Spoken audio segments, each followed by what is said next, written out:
welcome to my channel. Welcome to a layout for the Scrap Room. We are playing with Maggie Holmes today from the Scrap Room Flavors of the Month kit this month, and I'm playing with that 30 Days of Sketches sketch from Series 11 by Deborah Adler Hunt. It was on the 21st, day 21 for that time. That was back in, was that last spring or something? I don't remember. No, it's a couple of years ago now because we just did 16.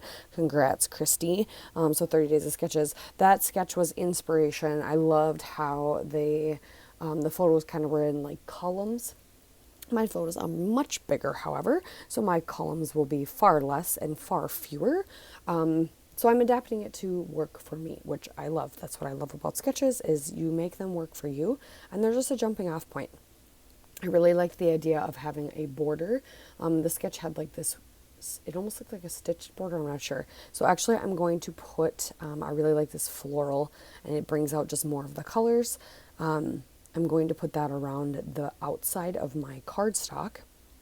I'm going to tack it down in a few places, and then I'm going to take it through my machine, my sewing machine, and I'm going to stitch it down. So that is what I'm working on right now, getting that border cut and everything out of the way so I can get my machine out, which is nice. My machine is just on my desk, but I have to like pull it out so I can actually use it. Otherwise it kind of stays tucked back by the wall. It's not something I use all the time, but it is something I use often, and I do some sewing on occasion too. So it's always at the ready for when I need it. Speaking of that, I actually have some sewing projects I need to do. So I am going to do that stitching, and then I will start building up my columns. I really liked the polka dot paper. It was nice and more of a neutral kind of one color thing, since I've got my pictures of my son here. He's an old schoolhouse that's kind of been refurbished as a playhouse, but I think this was during COVID. Grandma had him, and so she took him on some little adventures, and she had a friend who had this cute little schoolhouse, so they went to school that day. So I just was measuring the size of my photos, and then kind of trimming them down so that they are at a good size, that they will all three fit across the page. You know, you only have 12 inches to work with, and so when you have 4x6 photos, you're kind of limited. So I was getting it so that they were trimmed down just slightly, so we could still see a little bit of that cardstock peeking from behind, so that it gives the look of those columns of paper with the photos on them. And kind of measuring how I want my columns and where I want my photos. So the nice thing about this too is what I did is, you may be thinking you're not cutting those columns very tall. No, but I can always cut some of it off and join them together with my photo, and then not use the paper behind. So I didn't want to waste paper if I didn't need to.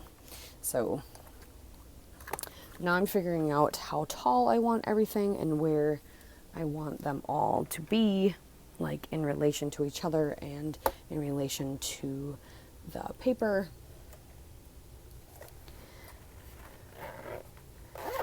And getting them all trimmed down. I did distress that border with my scissors, because I have lost my distress tool for the 5th time, I feel like, this year.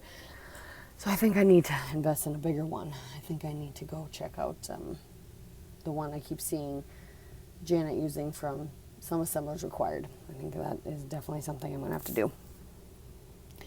So this is how I'm joining them together. So I just trimmed off, what did I do, 3/4 of an inch or an inch, I think, off the top of each of those rectangles of pattern paper that I grabbed, and I'm just going to line them up and make them all a stair-step little column. And with the magic of editing, poof, they're all done. I figured you didn't need to watch me tediously do that 3 times. You saw it once, that's probably good enough. So now I've got my border stitched and we're ready to go. I'm just pulling those threads through to the back, so they are not on the front. A lot of times I don't care, but this time I just wanted the stitching and no loose tangles on the other side, so I'm just pulling them forward, trimming off excess, and then I will washi tape the end of it down as well in the back. So that is stitched. I went around 3 times, I think. Yeah, 3 times. At least twice, possibly 3 times. I can tell I went twice. I don't remember. I feel like I went 3 times though. Maybe I did only go twice, I'm not sure. And I'm getting those arranged on the page just like I want them to, and then after I get them stuck down, it's just fun embellishing time. There's a lot of great embellishments in the kit that I opted for. I do add in some foam to kind of add to some of the pieces, and then I do add, I think, one label. I do add a label in as well, but I thought maybe I needed something just to border them a little bit more to stand out, so I grabbed this gingham washi tape that is on my desk at the ready. Again, I have a few things that are just right in fingertips reach, ready to go if I need them, and there's a lot of good washi tapes, neutral and not neutral, and so I'm tearing, it's a very thick washi tape, so I'm tearing each chunk in half lengthwise before I'm putting it down. I also distressed, the edges of the teal greenish polka dot paper that are bordering my photos too, and then a couple spots I actually purposely ripped it and then tacked it down so that it just had some character. But I like adding the washi tape, so I added to the top of each of those columns and right below the photo on each column, and so it kind of borders the photo a little bit. And then I'm going to grab some of the ephemera pieces and stickers and all the goodies that we get in the kit. Make sure you subscribe if you want this gorgeous stuff. It's fun playing with Maggie Holmes. Maggie Holmes isn't definitely something that I used to go gravitate to because I have a boy, and it's usually very girly and very floral and feminine, and but a lot of times I can make it work. But I wouldn't go buy a whole collection, but I always want some of it because it's so pretty. So that's why I love the Scrap Room, the Flavor of the Month kits, because you get at least a taste of it. So then you get a little bit of it, and you don't have to make decisions. Someone made the decision for you about which papers they think would all be really fun to play with. And then they give you some embellishments and some cardstock that coordinate, and you're set to go. And you can make a few pages, and then you get your fill. And that's the case for any collection. You get your fill, and you don't have like a monstrous amount and then you get sick of it, because I do have a couple that I in the past have bought the entire collection. And if you guys know American Crafts, they make huge collections, so I still have some that are from a few years ago that I have not used up, and there's still quite a bit left. And let me tell you, I'm trying to find inspiration to use them. Luckily, though, if you put them aside long enough and then you find them again, it's kind of it's like going shopping in your own stash, and you have a renewed love for them, but they take up space. Anywho, I am rambling on. We are putting down, I'm using a couple stickers for my title, and then I put smiling always, and I laid the always across the smiling, just tacked that right up there on the upper right hand corner in that white space, and then adding embellishments, at least one to each photo column.